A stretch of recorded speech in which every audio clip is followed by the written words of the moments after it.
चलिए, तो आज हम इंग्लिश ग्रामर सेक्शन में मॉडल्स वर्ब को समझेंगे और मॉडल्स वर्ब में आज हम समझेंगे मे और माइट के बीच में डिफरेंस। सेपरेट मॉडल्स के वीडियोस आपने देखे ही होंगे। आज हम समझेंगे मे और माइट को।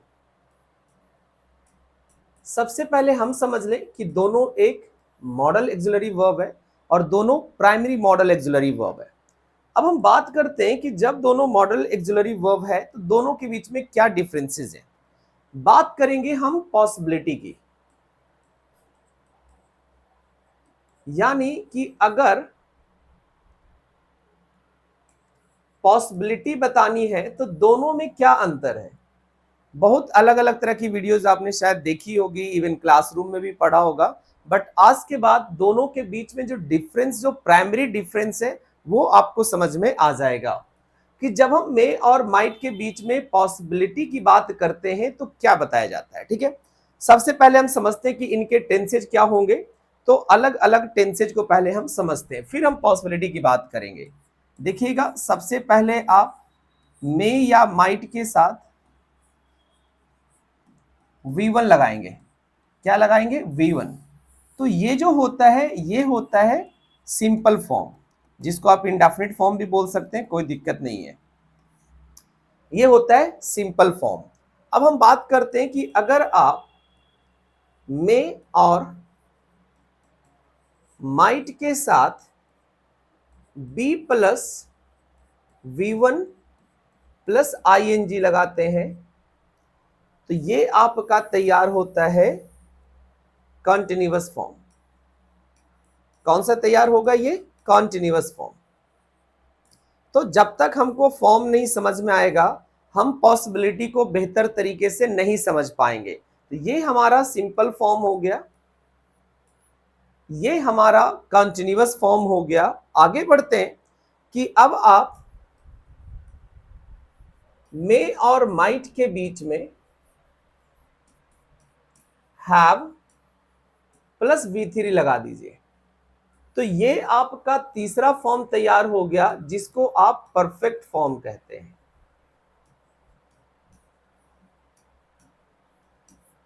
आई होप आप फॉर्म समझ गए कि कैसे कैसे हम इस्तेमाल करेंगे। वापस आता हूं इस स्लाइड पे कि मे माइट के साथ आप V1 लगाइएगा, मे माइट के साथ V plus V1 plus ING लगाइएगा और मे माइट के बाद हैव प्लस V3 लगाइएगा।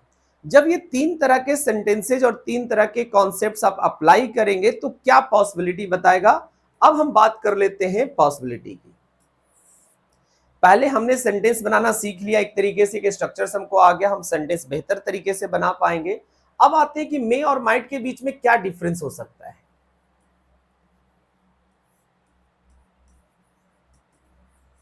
तो देखिए, जो मैं डिफरेंस पॉसिबिलिटी की बताने वाला हूं, कौन सी पॉसिबिलिटी की डिफरेंस दोनों में बताने वाला हूं, और ये तीनों तरह के स्ट्रक्चर्स पे अप्लाइड हो जाएगा, सिंपल वाले पे, कॉन्टिन्यूअस वाले पे, परफेक्ट वाले पे। ध्यान रखिएगा कि जब किसी एक्शन की होने की संभावना ज्यादा हो, यानी now we are talking that कि अगर कोई एक्शन है और उसके होने की संभावना ज्यादा है, परसेंटेज वगैरह भी नहीं बात हम कर रहे हैं, हम सिंपली समझ रहे हैं ज्यादा है। अगर ज्यादा है, गुड चांस है, तो हम यूज करेंगे मे, चाहे वो कॉन्टिन्यूअस फॉर्म में हो, चाहे वो परफेक्ट फॉर्म में हो, चाहे वो कंटिन्यूअस फॉर्म में हो। बात करेंगे कि जब किसी एक्शन की होने की संभावना पुअर हो। अब पुअर का मतलब यहां पर गरीब नहीं निकाल लीजिएगा आप, पुअर का मतलब कम। देखिए, बिल्कुल कॉम्परेटिव यूज मैं आपको समझा रहा हूं, पहले आप समझ लीजिए कि मे से ज्यादा चांसेस की बात करेंगे, ज्यादा पॉसिबिलिटी की बात करेंगे, माइट से कम संभावना या कम पॉसिबिलिटी की बात करेंगे। एग्जांपल्स के थ्रू क्लियर होगा। पहले आप इतना समझ लिए कि गुड चांस यानी कि ज्यादा पॉसिबिलिटी है, इधर कम पॉसिबिलिटी है। चाहिए तो गुड ज्यादा के बाद भी इंग्लिश में लिख लेते हैं और कम के बाद लिख लेते हैं। अब जो मैं आपको लॉजिक देने वाला हूं दोनों के बीच में डिफरेंसेस का, वो बिल्कुल समझ में आ जाएगा। देखिए, एक मैं कंडीशन क्रिएट कर रहा हूं। हमारी ऑफलाइन क्लास का टाइमिंग है, ऑफलाइन क्लास की टाइमिंग है। अब जरा समझिएगा, जो मैं आपको कंडीशंस अप्लाई कर रहा हूं, 8 बजे से, सुबह 8 बजे से 9:30 बजे तक। कितना बजे तक? 1.5 घंटे की क्लास होती है, 8 बजे से 9:30 बजे तक मॉर्निंग की, ठीक है। ये हमारा एक कंडीशन हमने लिखा कि ऑफलाइन क्लास की टाइम है 8 बजे से लेके 9:30 बजे तक। अब हम बात करते हैं इधर एग्जाम्पल्स की कि कैसे ये अप्लाइड होगा। जैसे इट्स 8:05, सिंपल वे में लिख रहा हूं, इसको आप इंग्लिश में बोलते हैं 8:05। इट्स 8:05। अब एक राधा नाम की लड़की है जो अभी तक नहीं आई है, ठीक है, अभी तक नहीं आई है, यानी 8:05 हो गया, अभी तक वो नहीं आई है। राधा डैश कम, राधा डैश कमिंग। तो ये दोनों पे अभी हम अप्लाइड करेंगे, ठीक है। दूसरे एग्जांपल्स की तरफ बढ़ते हैं। अब ये जो टाइम है, अब ये पहुंच चुका है 8:35, ठीक है। कितना बजे? 8:35, यानी सुबह का 8:35 हो गया। हमारी क्लासेज स्टार्ट होती है 8 बजे, ठीक है। अब 8:35 हो गया। राधा डैश कम और राधा डैश कमिंग। अब आपके पास ऑप्शन है मे और माइट का, यहां पर यूज होगा मे बी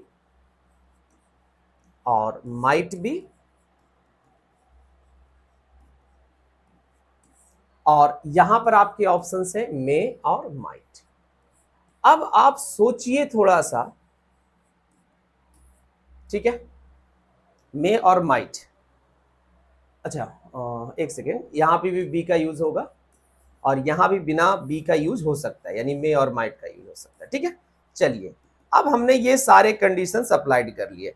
अगर ये आप सही सही कर पाए तो आई होप आप मे और माइट के बीच में डिफरेंसेस को बेहतर तरीके से समझ पाए। अब बताइए कि 8:05 हुए, कितना हुए? 8:05।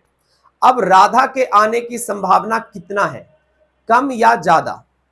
अब सोचिए, अभी 8:05 हुए, राधा के आने की संभावना ज्यादा या कम? आप खुद से सोच लीजिए।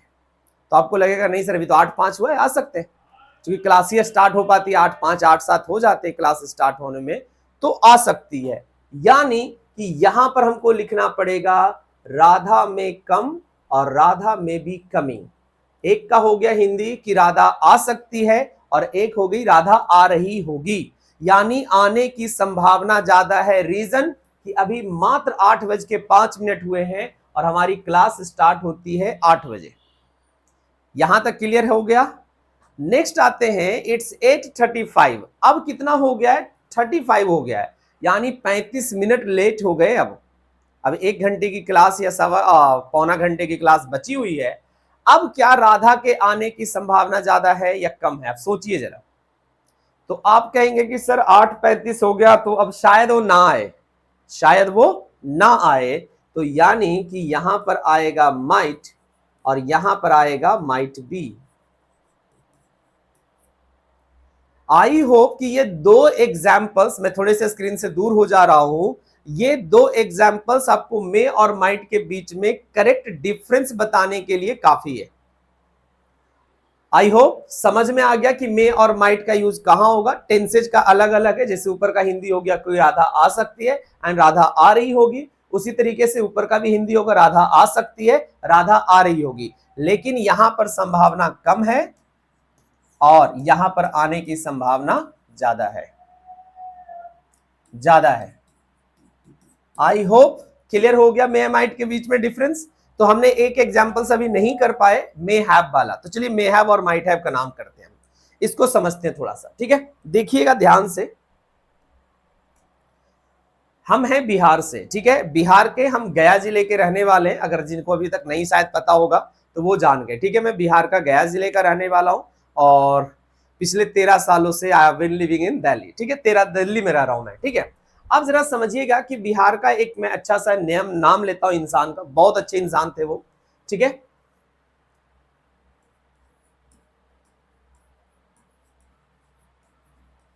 दशरथ मांझी। इन पे नवाजुद्दीन सिद्दीकी के द्वारा एक मूवी भी बनाया गया, ठीक है, मतलब उसमें रोल किया था नवाजुद्दीन सिद्दीकी ने दशरथ मांझी का। तो दशरथ मांझी एक इंसान है जो लोग जानते हैं और जो लोग नहीं जानते हैं, ठीक है। एक दूसरा नाम लेते हैं हम, एक और बिहार का नाम लेते हैं हम, और वो हमारे भारत के प्रथम राष्ट्रपति थे, वो थे राजेंद्र प्रसाद। राजेंद्र प्रसाद, ठीक है। अब दो नाम हमने उठा लिया, एक है दशरथ मांझी और एक है राजेंद्र प्रसाद। अब हमारा जो सेंटेंस होगा जरा उसको देखिएगा।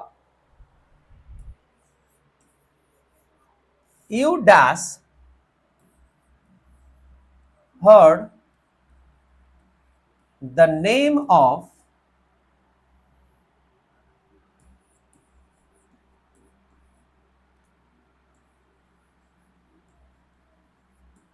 दशरथ मांझी,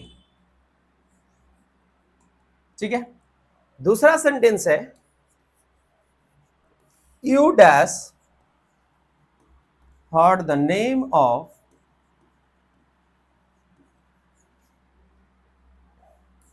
डॉक्टर राजेंद्र प्रसाद।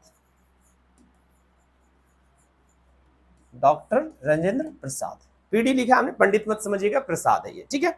अब आपके पास ऑप्शंस हैं मे हैव और ऑप्शंस है माइट हैव। ऊपर वाले के लिए भी ऑप्शंस हैं आपके पास मे हैव और माइट हैव। देखिए ये कहीं से भी ग्रामर का कोई कनेक्शन नहीं है। जब हमें पता चल गया कि हम जिस इंसान से बात कर रहे हैं, क्योंकि ये आपका मोड बताता है, यानी कि जब आप बात करते तब ज्यादा इस्तेमाल होता है, लिखने में बहुत कम हम लिखते, कहां मे माइट यूज करते होंगे आप। जब आप बोल रहे होते हैं तो आगे वाले इंसान के नॉलेज के बारे में आपको पता है, या जिस इंसान के बारे में बात कर रहे हैं उस इंसान को लग रहा है कि यार ये इंसान इसको जानता होगा। अब जब हम आपसे बात करें, सपोज एज ए स्टूडेंट जो आप हमारी वीडियोस देख रहे हैं, अगर मैं आपसे बोल रहा हूं कि आपने दशरथ मांझी का नाम सुना होगा and you are not from Bihar और लाइक नेबरिंग स्टेट, आप उसके नेबरिंग स्टेट से भी नहीं है, आप दूर से, लाइक आप कर्नाटका से, आप साउथ के, आप राजस्थान के, आप मुंबई के हैं, तो अब आपको पता नहीं दशरथ मांझी कौन है। मे भी आपने मूवीज वगैरह देखी होगी तो थोड़ा बहुत आइडियाज होगा। तो हम बोलते समय ये सोचेंगे कि यार दशरथ मांझी शायद उतने फेमस नहीं है जितने राजेंद्र प्रसाद, शायद। तो हम आगे जब आपसे बात कर रहे होंगे, then I would speak you might have heard the name of Dashrath Manjhi. क्या लिखा हमने? You might have heard the name of Dashrath Manjhi. अब आगे वाला हमारे गांव का है और उसको मैं ये क्वेश्चंस कर रहा हूं, तो उससे मैं माइट हैव से बात नहीं करूंगा, उसको मैं बोलूंगा you may have heard the name of Dashrath Manjhi. क्योंकि हम इतना एक्सपेक्ट कर रहे हैं कि यार बिहार के हो तुम, हमारे जगह के हो, तुमको ये नाम पता होगा, तो हमने माइट हैव लगाया, क्योंकि आप शायद नहीं जानते होंगे। मतलब आप आगे वाले का, इंसान के नॉलेज के अकॉर्डिंग मे हैव और माइट हैव का यूज करिए। आपको पता है कि यार इसको पता होगा, then may have. You may have heard the name of Dr. Rajendra Prasad. I hope may have और might have भी क्लियर हो गया कि कैसे हम पॉसिबिलिटी बताने के लिए दोनों का इस्तेमाल करते हैं। तो देखिए अभी हम सिर्फ इसमें may have और might have या may be और might be और may प्लस V1 और might प्लस V1 में पॉसिबिलिटी के बारे में बात किए। अदर यूजेस और भी हैं और उनके बेस पे भी हम डिफरेंस को आगे पढ़ेंगे। वीडियो अच्छा लगे तो वीडियो को शेयर, और चैनल पर पहली बार आए तो चैनल को सब्सक्राइब जरूर कीजिएगा, लाइक जरूर कर दीजिएगा वीडियोस को, सो दैट ये और भी दोस्तों के पास लाइक के बहाने भी पहुंच जाता है। आप शेयर करिएगा तो पहुंचेगा ही पहुंचेगा। धन्यवाद।